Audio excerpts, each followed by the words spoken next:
Bonjour les quatrièmes. Donc dans cette vidéo, on va voir comment on additionne ou on soustrait des nombres relatifs. Et tout du moins comment moi je l'enseigne à mes cinquièmes et donc comment on peut réviser ça une fois qu'on est en quatrième. Alors pour ces calculs, je vais recevoir l'aide de Naomi, qui est un petit personnage que voilà, j'ai piqué dans le coffre à jouets de mes filles. Et c'est elle qui va nous montrer comment on se déplace sur la droite graduée pour imaginer les calculs en fait de nombres relatifs. Par exemple, si je vous demande le calcul moins 4 plus 9. Donc, il y a un certain nombre de règles du jeu. D'une part, il faut observer les opérations, addition et soustraction. Une addition fait que mon personnage va se tourner dans le sens croissant. Le sens croissant, c'est celui-ci, c'est le sens de la flèche. Si j'ai une soustraction, il va se tourner dans le sens décroissant. Mais addition et soustraction, c'est pas ça qui vous fait avancer ou reculer. C'est juste dans quel sens on se tourne. Et ensuite, si je rencontre un nombre positif, j'avance. Et si je rencontre un nombre négatif, je recule. Quand je dis j'avance, c'est indépendamment du sens où je suis tourné. C'est-à-dire si Naomi est tournée dans ce sens-là, si on lui demande d'avancer, elle va avancer comme ça. Si elle est tournée dans ce sens-là et qu'on lui demande d'avancer, elle va tourner dans ce sens-là. Qu'est-ce qu'on voit sur ce premier calcul? Moins 4, ça, ce moins, c'est un signe. C'est le signe d'un nombre négatif. Donc, j'ai un nombre négatif, je recule de 4. 1, 2, 3, 4. Ensuite, j'ai une addition. Donc, je reste dans le sens croissant. Puis, j'ai un nombre positif qui est 9, j'avance de 9. 1, 2, 3, 4, 5, 6, 7, 8, 9.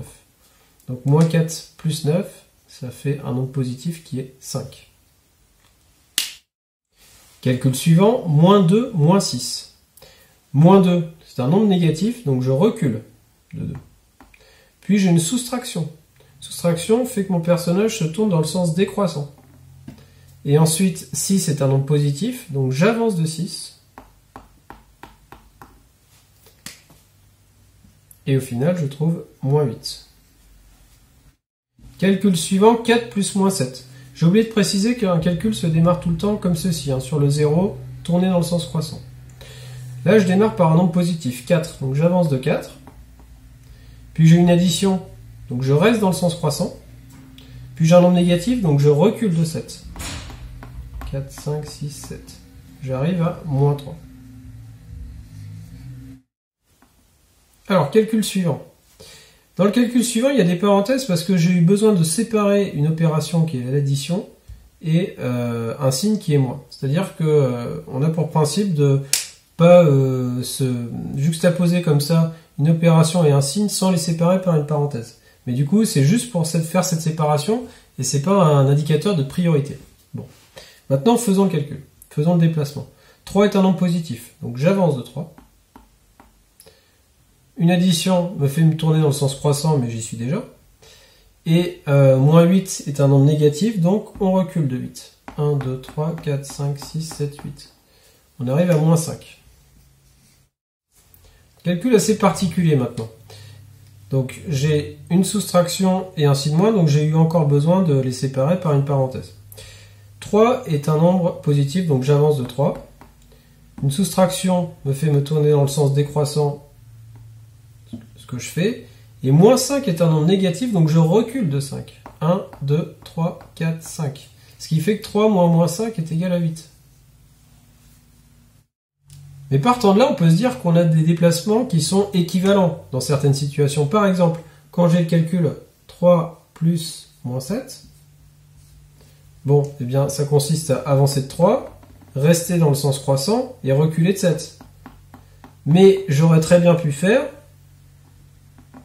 comme déplacement, j'avance de 3, je me retourne, et j'avance de 7. Ça me fait bien arriver au même endroit avec les mêmes chiffres, 3 et 7. Mais là, ça correspond à cette opération-là. C'est-à-dire que c'est plus une addition, c'est une soustraction. C'est plus un nombre négatif, c'est un nombre positif. Donc, 3 moins 7, c'est ce qu'on appelle l'écriture simplifiée de 3 plus moins 7. Et donc, additionner un nombre négatif, ça revient à soustraire un nombre positif. Des fois, il y a des professeurs qui vous disent plus et moins, ça fait moins. Bon, on peut résumer ça comme ça.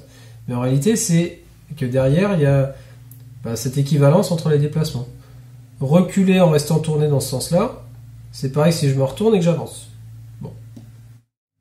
De la même façon, si c'est moins 4, moins 6, eh bien dans ce cas-là, je recule de 4, négatif, je me tourne,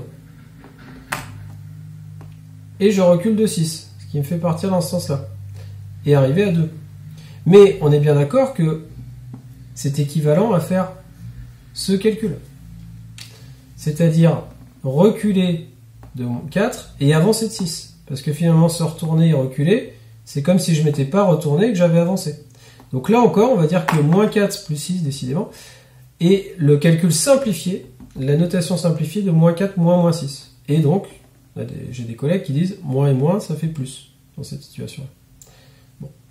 Mais là encore, vous avez compris que c'est parce qu'il y a une équivalence de déplacement. Bon.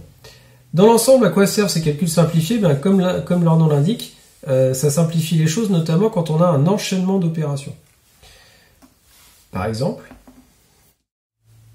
sur cet enchaînement d'opérations, il se présente comme ça avec des notations, avec des parenthèses et une notation simplifiée ici.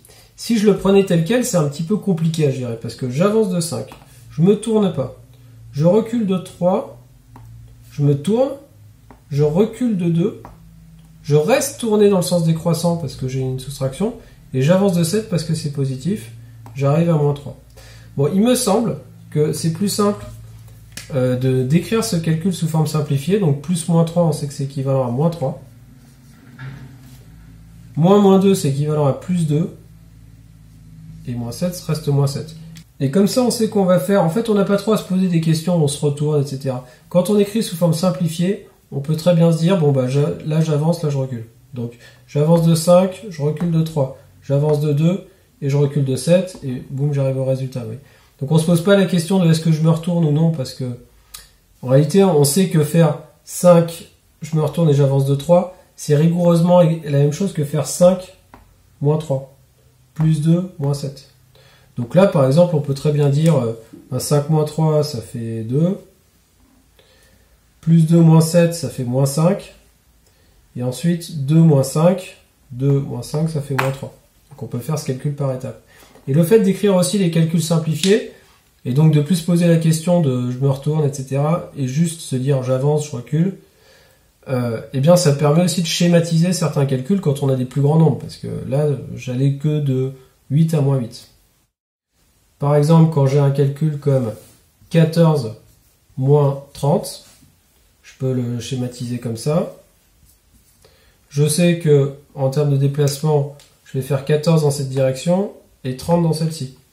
Donc ça fait 14, 30.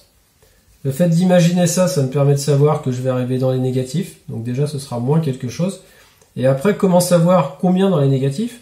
Bah en fait, c'est ce qui me manque pour aller de 14 à 30. Donc l'écart entre les deux, c'est faire 30 moins 14. Mais donc de 14 à 30, il y a combien? 16. De la même façon, si j'ai un calcul comme moins 12, moins 22, bah je sais que ça va être deux déplacements qui vont se faire dans ce sens-là, moins 12, et je vais encore reculer de 22.